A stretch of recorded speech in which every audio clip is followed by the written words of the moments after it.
Bonsoir tout le monde, ici Monsieur Cacahuète et ce soir nous sommes samedi 12 2020, en gros samedi 12 décembre 2020, il est 23h09 et neige toute la soirée, elle n'a pas arrêté de sauter pour faire des bêtises. Et ce soir dans ce nouvel épisode de Parlons Blu-ray, oui j'ai dit Parlons Blu-ray et pas Parlons DVD, je vais vous expliquer après pourquoi, on va vous parler du film The Craziest. Qu'est-ce que c'est que The Craziest? Alors il faut savoir déjà que il s'agit du remake et pas du film d'origine. Je ne l'ai pas vu, mais il paraît qu'il existe en DVD. Je ne sais pas s'il existe en Blu-ray, mais il existe en DVD apparemment le film d'origine. Donc The Craziest, le remake, c'est un film que j'avais déjà vu 2 fois avant ce soir. Je l'avais vu en démat il y a longtemps, donc ça fait maintenant un certain nombre d'années que je l'avais pas vu. Et j'avais plutôt gardé quand même de bons souvenirs. Toi, The Glut, donc tu découvrais le film ce soir. Oui. Donc voilà, il faut savoir que donc c'est un combo en fait, un combo Blu-ray DVD acheté à Noz il y a un petit moment. Et du coup on ne l'avait pas encore regardé, c'est ce soir qu'on a choisi de le voir. Collection Man Movies, un film de Break Eisner. Alors pourquoi, donc je vais vous dire tout de suite pourquoi on l'a regardé en Blu-ray et pas en DVD vu qu'on avait le choix. En fait, donc ouais, si on enlève le fourreau, ça se présente comme ça ensuite. Et donc on a dans son emplacement le Blu-ray et à côté le DVD dans une pochette. Donc normalement c'était neuf puisque j'avais acheté neuf sous blister à Noz. Mais regardez, je sors le DVD. Alors je sais pas si la qualité d'image va vous permettre de voir le désastre, mais alors j'essaie de bouger un peu le disque. Voilà, ça vous donne un petit aperçu en fait. Il est salement abîmé. Il y a au moins une belle rayure, mais il y a aussi des traces assez étranges, assez bizarres, comme si le DVD avait été savonné ou passé je sais pas quoi à la machine. Donc c'est peut-être pour ça que ça atterrit à Nos, simplement. Peut-être qu'il y a eu une erreur en usine et que tout un lot de combos Blu-ray DVD de ce film-là atterrit à Nos parce que la partie DVD était défectueuse, mais pas la partie Blu-ray. Donc c'était encore fonctionnel. C'est une hypothèse, mais ça pourrait expliquer en fait, je sais pas. Je sais pas, toujours est-il on s'est dit bon, je vais quand même tenter de voir si le DVD fonctionne, donc je l'ai mis dans le lecteur DVD et rien que pour afficher le menu, parce que normalement il y a des bandes annonces, puisque quand on a mis le Blu-ray après dans la console, on a eu des bandes annonces, donc là les bandes annonces elles démarraient même pas en fait dans le DVD. Les premières images commençaient à se saccader, à se figer et puis après elles frisent, donc le DVD est bien mort quoi. Du coup, pour compléter ce combo, pour qu'il soit vraiment complet, il faudrait qu'on trouve à la limite le DVD du film en loose ou en occasion pas cher à cash et puis qu'on le mette dans le combo, quoi, histoire de compléter. Mais bon, ça après c'est pour pinailler. Heureusement, donc on n'a pas de lecteur Blu-ray, mais on a une PlayStation 4 et la PlayStation 4 elle est Blu-ray. Sinon, ça serait un petit peu embêtant pour jouer aux jeux vidéo, puisque c'est le support également des jeux PS4. Donc du coup on a regardé le Blu-ray dans la console. C'est pour ça que ce soir on fait un parlant Blu-ray et pas un parlant DVD. C'est la petite nuance.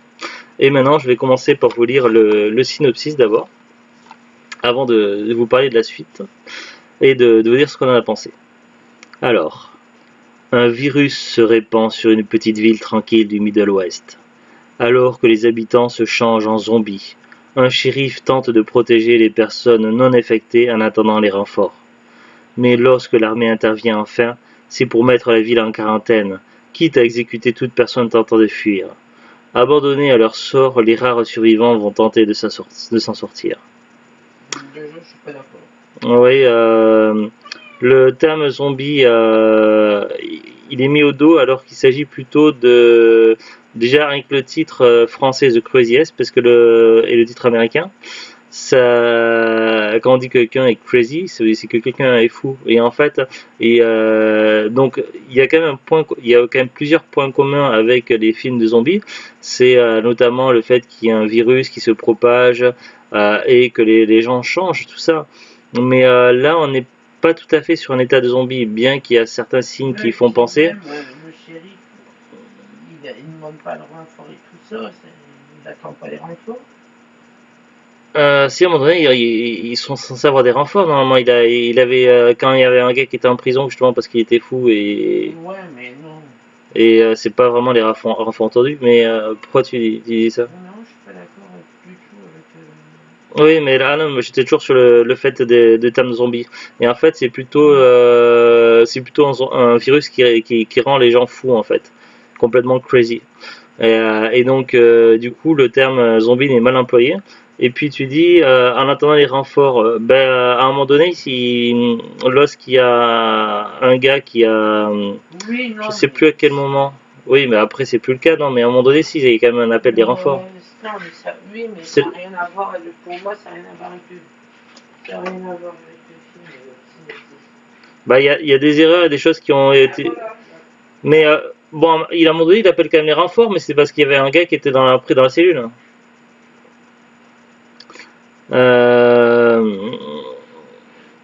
Après, le reste, c'est quand même la ville qui est quand même mis en quarantaine aussi. Oui, mais Et à la base, ils sont pas abandonnés à leur sort, ils sont traqués. à la base, ils n'ont pas demandé. Ils ont À la rien- base, il a 2-3 cas, il ne demande pas. Ouais, mais c'est à un moment donné quand tu vois que le type qui croit mort dans la cellule et Oui, qui se réveille avec du sang sur le visage, tout ça, qui lui paraît très bizarre, il demande si bien les renforts sont bien arrivés, tout ça. Donc à un moment donné, c'est mentionné dans le film, André. oui, mais c'est pas. C'est pas. Voilà. Non, Mais oui. c'est tout, c'est pas non plus. Ouais, c'est quand même mentionné qu'il a demandé des renforts parce qu'ils sont dans un problème qu'ils n'arrivent pas à gérer. Oui.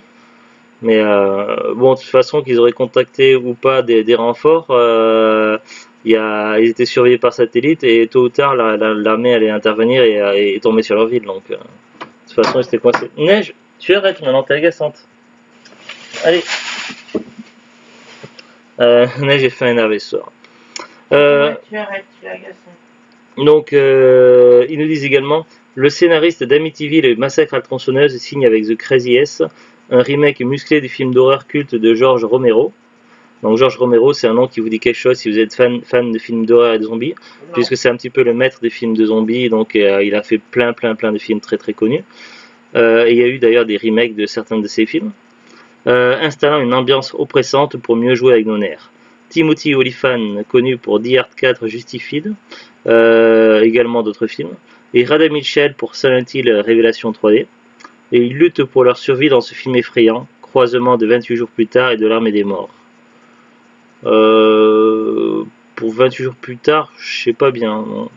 À part le fait que le terme de zombie, donc on va dire entre guillemets, c'est vrai qu'il ne se déplace pas lentement, il ne lève pas les bras, donc il n'y a pas tous les codes des films habituels de zombies. Et dans 28 jours plus tard, c'est vraiment un film de zombies, sauf que les zombies sont très dynamiques, ils courent très vite, là on a l'impression en fait que les gens en fait ils ont complètement perdu l'esprit, ils sont plus capables de se maîtriser, et plus le temps passe, et plus la folie va s'accentuer et va les pousser à une rage meurtrière en fait. Donc on n'est pas tout à fait sur le terme zombie, mais et c'est pour ça d'ailleurs que les gens contaminés sont encore plus dangereux que des zombies classiques dans un film ou un jeu vidéo de zombies classiques. C'est ce qui les rend très très dangereux et très imprévisibles. Du coup, ils peuvent réagir de manière assez étrange. Ils peuvent utiliser des armes à feu, des armes tranchantes. Oui, c'est quand même bien plus flippant que des zombies classiques. Alors pour résumer un petit peu le film, alors sans évidemment tout spoiler le film, on a donc, je ferai une petite rubrique critique à la fin avec quelques spoils, mais ça on y reviendra à la fin de la vidéo.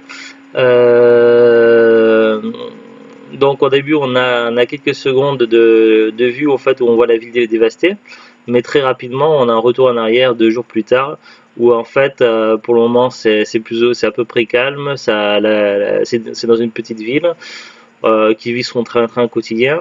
Et un premier événement inattendu, c'est un homme qui arrive sur un terrain de baseball avec une arme à feu et qui a des intentions pas très, très sympathiques. Donc s'ensuit un incident qui sera suivi d'autres incidents et ainsi que de la découverte d'un cadavre. Et petit à petit, donc je suis obligé de spoiler un petit peu. Petit à petit, donc le shérif et ainsi que plusieurs personnes, ainsi que sa femme qui est médecin, font le rapprochement envers un avion qui s'est crashé dans l'eau. Puisque là, c'est quasiment ça ressemble un petit peu comme on appelle ça qu'il y a aux États-Unis. Tu sais, il y a des zones d'endroits où c'est assez humide, où c'est des marécageux, des marais, mais il y a un nom pour ça. Ah, je sais plus. Ouais, mais il y a un nom bien particulier comme ça aux États-Unis pour dire ça. Et donc il y a des zones comme ça. Et en fait, il y a un avion qui s'est écrasé là, à cet endroit-là. Et suite à ces incidents-là, en fait, il y a donc la corrélation est faite. Et il s'avère que l'eau, que le problème vient de l'eau. Le problème vient de l'eau. Et du coup, donc, bon, je veux pas spoiler plus, mais je suis obligé quand même d'expliquer un petit peu. Et du coup, en fait, il y a une maladie qui se propage et qui rend les gens complètement fous, complètement cinglés. Et du coup, la situation devient assez rapidement hors de contrôle. Et puis, à un moment donné, la ville se retrouve sous quarantaine, les forces militaires interviennent, essaient de séparer un petit peu les gens. Mais là également ça tourne mal. Les intentions également, donc l'armée ne dit rien aux survivants, aux gens de la ville. Il y a beaucoup de dérapages, il y a des innocents qui sont évidemment tués. Et les intentions militaires ne sont pas non plus très claires ni très sympathiques. Et à travers tout ce gros bordel, quelques survivants, dont le shérif, sa femme, une collègue à sa femme, l'adjoint du shérif,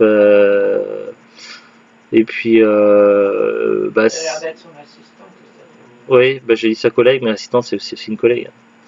Voilà, ces 4 personnes donc vont essayer tant bien que mal de survivre à cette nuit d'enfer, puisque après une grosse partie du film qui se déroule en pleine nuit, en sachant qu'ils vont se retrouver à la fois traqués par les militaires, traqués par les gens qui sont devenus cinglés, et également devoir essayer de trouver une solution pour sortir de cette zone. Et puis voilà, c'est un peu... C'est un petit peu ça le centre, donc ça peut paraître court dit comme ça au niveau du film, mais le film il dure quand même un petit moment. Si je vois sur le boîtier, donc c'est marqué 86 minutes. 86 minutes à la fois pour le Blu-ray et pour le DVD, donc ça fait quand même moins de 2 heures, quoi, 1h30 à peu près. Mais voilà, donc il y a vraiment on voit vraiment tout ce qui se passe au déroulement de l'histoire. Il y a une ambiance qui fait pour être oppressante. Il y a certaines scènes qui sont quand même un petit peu violentes. Évidemment, c'est pas un film pour enfants, c'est un film pour adultes. Il y a des scènes quand même sanglantes et avec des moments assez difficiles. Ouais, donc voilà, donc c'est vraiment, donc c'est pas un film gore non plus, c'est pas du saut, mais ça reste quand même un film qui est vraiment pas tout public, c'est pas un film familial, donc c'est vraiment réservé à un public adulte, qui est très très bien réalisé. On l'a vu en VF, donc ça passe très très bien, le jeu des acteurs, tout ça, il n'y a pas de souci, donc l'histoire, tout ça, franchement, moi c'est la 3e fois que je vois le film et il n'y a pas de souci, donc ça me plaît toujours. Zouglou, t'as bien aimé aussi, je crois, à part une ou 2 scènes qui t'as trouvé qui t'ont un petit peu gêné, non? Quelques scènes qui ont tourné la tête, mais c'était surtout les scènes sanglantes qui ont un petit peu gêné Zouglou. Mais voilà, sinon, globalement, le film était plutôt très sympa. Donc voilà, ça passe tout seul. Donc si vous êtes amateur de films un petit peu de zombies, alors c'est pas tout à fait un film de zombies, donc mais un petit peu dans le genre film de zombies, horreur, avec un petit côté thriller, mais pas tant que ça thriller, puisque c'est encore particulier, mais bon voilà, c'est à suspense plutôt, voilà. Fantastique à suspense, orienté horreur, donc voilà comment on pourrait parler du film. Donc on l'avait acheté à Noz, donc ça va être entre 89 centimes et 1,99€, donc je sais plus exactement. Combo Blu-ray DVD. Alors on va regarder la disponibilité, mais d'abord la petite fiche Wikipédia. Alors The Craziest ou Les Détraqués au Québec, c'est un film américain réalisé par Breck Eisner, sorti en 2010.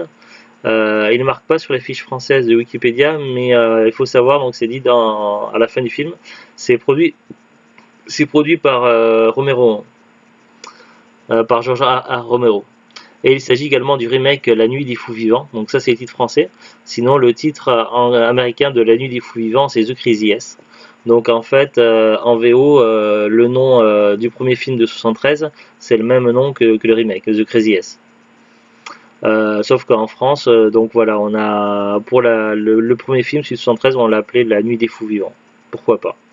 Mais du coup, on pourrait confondre avec La Nuit des Morts Vivants, ce qui n'est pas du tout la même chose, mais qui a été également réalisé et produit par Romero. Mais il y a souvent dans les films de Romero de la nuit, des zombies. Il y a des choses qui reviennent souvent aussi également, le coup de la bombe atomique pour raser une ville. Je parle de thématique. J'ai pas vu tous les films de Romero, mais souvent également les films de Romero ont tendance à se finir mal. Ou avec une fin ouverte où on se dit c'est pas très très bon. Et il y a également aussi la thématique de produits radioactifs ou qui est responsable d'une cause de virus ou de zombies. C'est des choses qui reviennent assez souvent dans les films de Romero. Alors,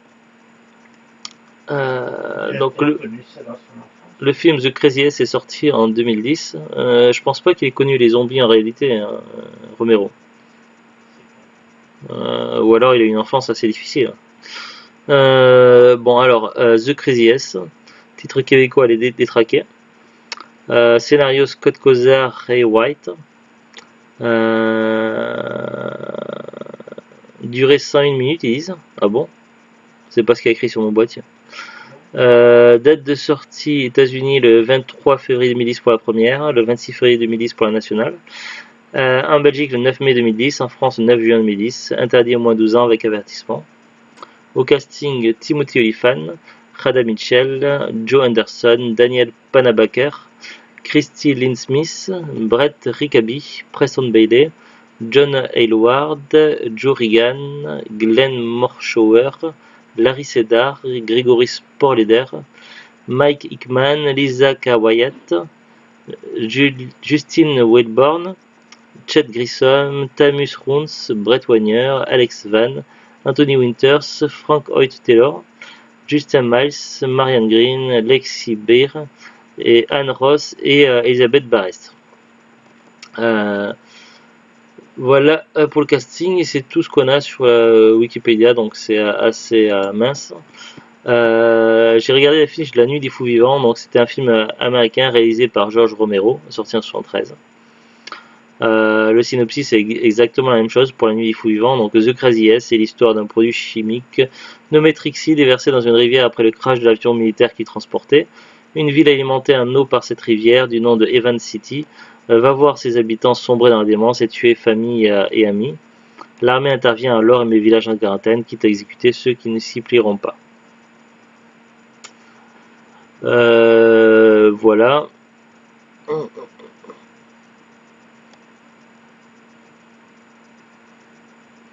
Il y a sur Allociné, il y a des anecdotes. Il parle du remake, il y a des caméos. Lynn Lowry, qui jouait un des rôles principaux dans le film original, fait une petite apparition dans la nouvelle version de The Craziest. Il y a un clin d'œil également. Sur le mur de la prison, on peut lire un graffiti Romero, clin d'œil au réalisateur du film original. Et il y a un partenariat également. Le film The Craziest a signé un partenariat avec l'ONG engagée dans la protection de l'environnement de Greenpeace. Celle-ci se bat en effet contre les méfaits des activités humaines, contre l'utilisation des substances hautement pathogènes, ce qui correspond exactement au pitch du film, dans lequel une petite ville des États-Unis fait les frais d'une arme biologique créée par l'armée américaine. Le partenariat rappelle évidemment que dans une moindre mesure, ces dangers sont vécus chaque jour par différentes populations à travers le monde. Voilà. Après Après voilà, je vais pas aller plus dans les détails. Alors nous, on avait acheté donc le combo Blu-ray DVD à Noz. Alors il faut savoir que le combo Blu-ray DVD n'est plus vendu par Amazon. Voilà, on le trouve quand même sur Amazon, mais c'est par des revendeurs ou des vendeurs pro à partir de 14,47 €. Le Blu-ray simple de The Crazy S, c'est pareil, on le trouve plus du tout sur Amazon. Il y a bien un Blu-ray, mais avec une jaquette différente, mais il faut faire attention parce que c'est marqué FSK. C'est expédié vendu par Amazon, et si on va dans les langues, c'est bien marqué langue allemand-anglais, sous-titré allemand. Donc il s'agit d'édition allemande qui n'a pas de piste française. Donc ça serait un peu dommage de le prendre. Après sur Rakuten, donc on peut trouver le combo donc qu'on a donc The Crazy S. Il faut compter minimum 8 € pour l'avoir neuf sous blister. Après le Blu-ray tout seul, donc il faut compter minimum 11,95 € pour l'avoir neuf. Voilà, donc le Blu-ray seul il coûte quand même commence à coûter cher, mais j'ai pas regardé sur tous les sites, j'ai pas regardé sur eBay, Le Bon Coin, etc. Fnac, tout ça, donc je sais pas si le Blu-ray ou le combo est facilement trouvable ou pas, donc difficile à dire, mais il a l'air de commencer à se faire doucement rare, et les prix commencent à monter un petit peu. Après on est sur du Romero, et en général quand les Romero, les films de Romero ne sont pas réédités ou ne sont pas trop réédités, les films grimpent vite parce qu'il y a toujours une forte demande pour les films de zombies de Romero. Donc c'est pas étonnant qu'avec les années ce combo ou que le Blu-ray tout seul prenne de la valeur. Donc voilà, ce serait pas une surprise. On va peut-être parler un petit peu du film plus en détail, vite fait pendant 2 ou 3 minutes. Donc attention au spoil. Donc je vous invite à fermer maintenant la vidéo si vous ne voulez pas vous faire spoiler le film. Allez. Si vous êtes encore là, c'est que ça vous dérange pas de les spoils. Alors donc j'ai pas vu beaucoup de films de Romero, j'ai dû en voir quoi, allez, maximum une dizaine. Je sais pas combien il en a fait en tout dans sa carrière. J'ai vu Le Jour des Morts Vivants, j'ai vu La Nuit des Morts Vivants. Après il y a eu des remakes de certains films. J'ai vu Dawn of the Dead, j'ai vu le remake, j'ai pas vu l'origine. Est-ce que c'est le remake de l'original que j'ai vu ou pas, je sais plus. J'en ai vu d'autres aussi dont j'ai un trou de mémoire. Et puis évidemment j'avais vu The Crazy Eyes, j'avais pas vu la version originale mais j'avais vu celle-ci, c'était la troisième fois que je voyais ce soir. Puis il y en a d'autres films mais là ça me vient pas à l'esprit. Et souvent ça finit mal, et il y avait déjà le cas dans La Nuit des Morts Vivants où c'était le retour de La Nuit des Morts Vivants, je sais plus, lorsque c'était dans un cimetière avec des punks tout ça, et qu'en fait il y a un problème de déchets radioactifs et que les morts reviennent à la vie. Là c'est à nouveau le cas où finalement ils vont raser complètement la ville avec une bombe atomique, et finalement ça finit très mal, donc même si les survivants pensent s'en sortir, en fait non. Du coup on a une fin un petit peu dans le style là, parce que même s'ils réchappent à la bombe atomique, tout ça, ils arrivent à quitter cet enfer, à aller dans une grande ville, à s'en sortir, les héros, dans The Crazy S. Sauf que à ce moment-là, donc on voit, donc quand le film se termine, il y a une petite coupure avec le début de générique qui se lance, mais après il y a à nouveau des scènes du film qui se mettent, donc faut penser à les regarder, et on apprend en fait via un journal télévisé que la ville est de nouveau en quarantaine, et on comprend bien que... De quoi? Oui, que la nouvelle ville va se retrouver en quarantaine, et la grande ville, et que du coup là où ils vont, où ils pensent être en sûreté, en fait le couple, ils vont devoir revivre à nouveau cet enfer, et c'est pas sûr qu'ils s'en sortent cette fois-ci. Donc voilà, donc ça reste quand même assez sombre. Est-ce que c'est peut-être un côté cynique qui évolue un petit peu dans les films de Romero, donc je sais pas. Est-ce que tu avais quelque chose à rajouter sur le coup de Zulut, sur les films? Parce que tout à l'heure tu n'étais pas d'accord avec les choses du boîtier. Non, le synopsis au début, j'étais pas d'accord. Ouais. Sur le fond, ça ressemble, mais c'est pas tout à fait. Bah, c'est souvent que sur les boîtiers DVD ou autres, ça varie un petit peu sur ce qui est écrit au dos, c'est pas tout à fait. Des fois ils prennent un petit peu des libertés. Voilà, pas grand chose d'autre à rajouter. En tout cas, si donc c'est un film, donc moi c'était la troisième fois que je le voyais, donc j'aime toujours. Zoult a bien aimé, et donc si vous aimez ce genre de film là, je vous le conseille. Donc voilà, il y a pas de souci. Après bon, il faut arriver à le trouver, donc ça c'est un autre problème. Mais en tout cas, c'est un film qui vaut le coup, et dans tout ce qui est un petit peu univers zombie et autres, c'est assez sympa. Et si vous êtes collectionneur des films de zombies, tout ça, et bien, même si c'est pas à proprement parler des zombies, ça, c'est quand même un film intéressant à avoir dans sa collection. Allez, sur ce, donc on vous laisse, on vous souhaite un bon week-end et on vous dit à bientôt et au revoir. Au revoir.